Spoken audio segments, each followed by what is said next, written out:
I'm not someone who tests the phone using benchmarks. I rely on real world performance. But since people like benchmarks, I had done a Geekbench 6 score test for multiple times, and this is the average score that I have got. Hi everyone, welcome back to the channel. Today I will be doing the unboxing, a detailed setup and a mini impressions of my Motorola Edge 50 Pro.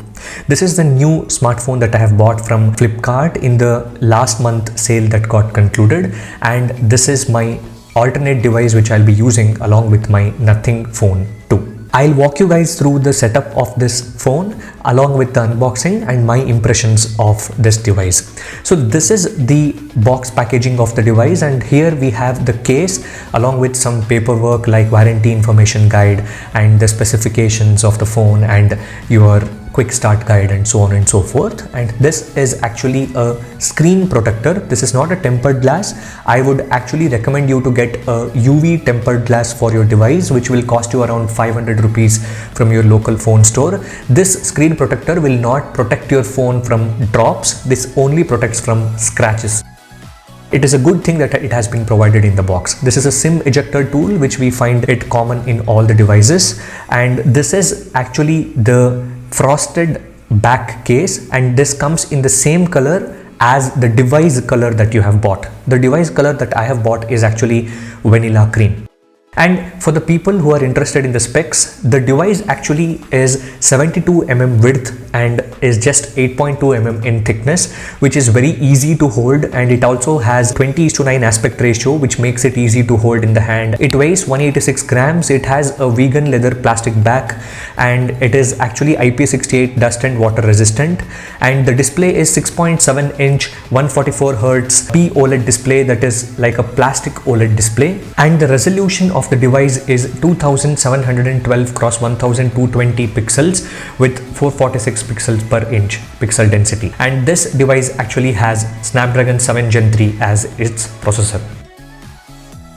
So this is the 125 watt charger which comes inside the box of this 12 GB 256 GB variant that is sold here in India. If you just buy this variant, then only you will get this 125 watt big heavy charger. But if you buy the lower end variant, then you will get the 68 watt charger that is also a very fast and a powerful charger.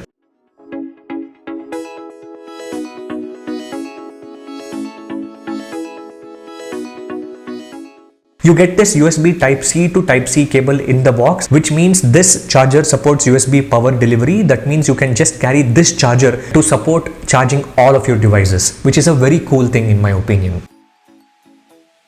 This is how the case fits to the phone, and it fits really nice. It only protects your device from smaller or minor drops because there is no protection on the left side. So now let's go ahead and turn on the smartphone to understand what is the setup process, and there is a very cool data transfer tool that is built in during the setup process, which I will show you guys right now and take you guys through how I did the setup for my device as well. While we initiate the setup process, let me talk about the build quality of the phone. The back is made up of plastic with a sort of a texture to give it a vegan leather finish. This color attracts a lot of fingerprints actually. The front is made up of Corning Gorilla Glass, the version of which Motorola has not disclosed. It has an aluminum frame, although the curved display that is present on this device actually demands a UV tempered glass for you to protect your display from shattering in a single drop. The phone is built very well, and you get a nice grip while holding due to its lesser width and lesser weight. It has two microphones, one for noise cancellation, and also it supports two nano SIMs, where I am using my Airtel 5G SIM on both the slots, which is working pretty well so far. The device on initial setup comes with a default data transfer tool, which is Android's native transfer tool, which is very cool, which helps to transfer everything right from your Google account, your settings, your wallpaper, your apps, photos, videos, SMSs, call logs, everything to your new device within a few minutes, and reduces the hassle of setting up the new phone manually yourself. Also, Google's autofill service helps in entering saved password to your apps when you log into them, which adds another layer of ease of usage from the device.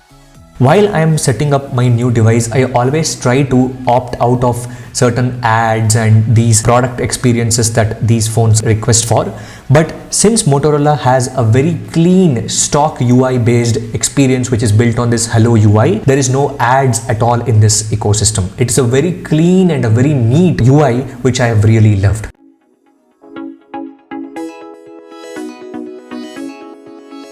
This device comes with an optical in-display fingerprint scanner which uses light in order to scan your fingerprint and take the images of it and then capture the fingerprint and unlock the device. And the fingerprint sensitivity has been very good for me, and I have registered both of my thumbs. It is working perfectly fine, and despite the fact that I have installed a UV tempered glass, fingerprint scanner has been working very well in my last few weeks of usage. While I am setting up the device, software is the first thing that I would want to touch upon. It is currently running on Android 14 out of the box, and Motorola has actually promised for 3 years of OS updates and 4 years of security patches. And from the time I have purchased, I have only got one update as of now, and the update actually comes on a quarterly basis. Motorola is promising so far. Motorola has been one of the worst in terms of updates. Only the time will tell how great they will stick to their promise of the updates. And the current security patch that I am in is actually July security patch. This Motorola software is actually looking like AOSP with some Motorola customizations here and there. A few apps for which Motorola has made partnerships with, like LinkedIn or Adobe Scan, is actually pre-built on the phone. Apart from that, there is no other bloatware or there is no other extra application which you don't need on the device.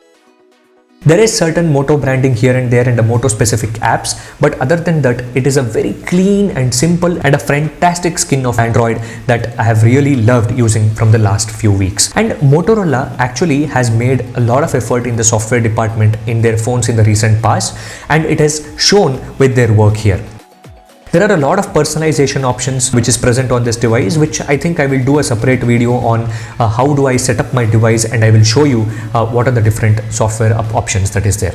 And there are usual Moto gestures like turn on the flashlight with chop motion and twisting the phone in order to quick capture or start the camera application for a quick capture. And there are a few more gestures like quick launch, access the sidebar, flashlight, finger screenshot, lift to unlock, D&D, silence options, and split screen, so on and so forth. And these are the important features which will make this phone stand out. And one of the most important software features that is present on the Motorola is actually the Ready For.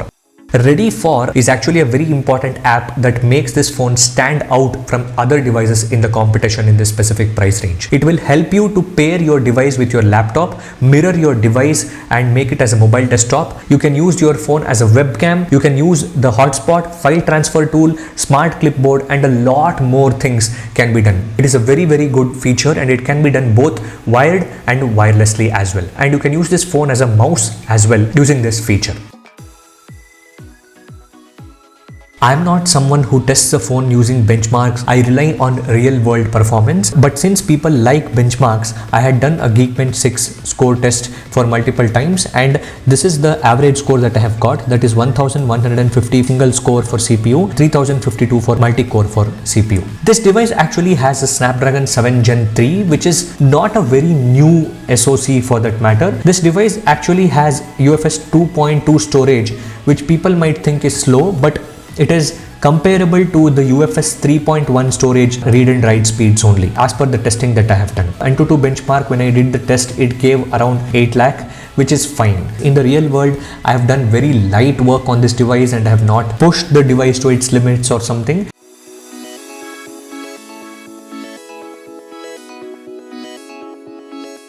While I am doing the display test, let me talk about this beautiful display. That is a 6.7 inch POLED display with a maximum refresh rate of 144 Hz, and it is above the 120 Hz that is seen as a common in the devices in this price range. It has 446 pixels per inch pixel density. It has a combination of both PWM and DC dimming, and it has the flicker prevention mode as well.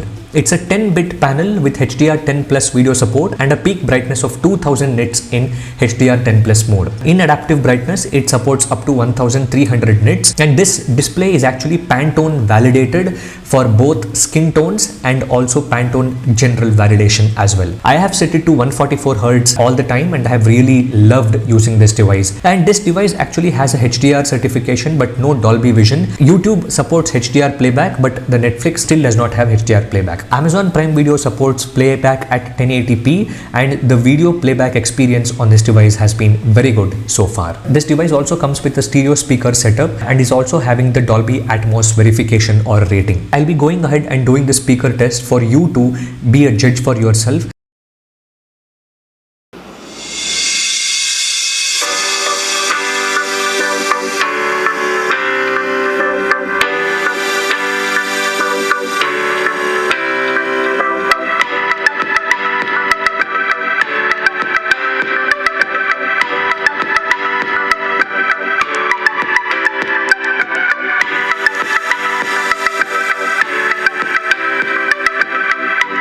You can see the table looks messy with my old Spike Buster setup.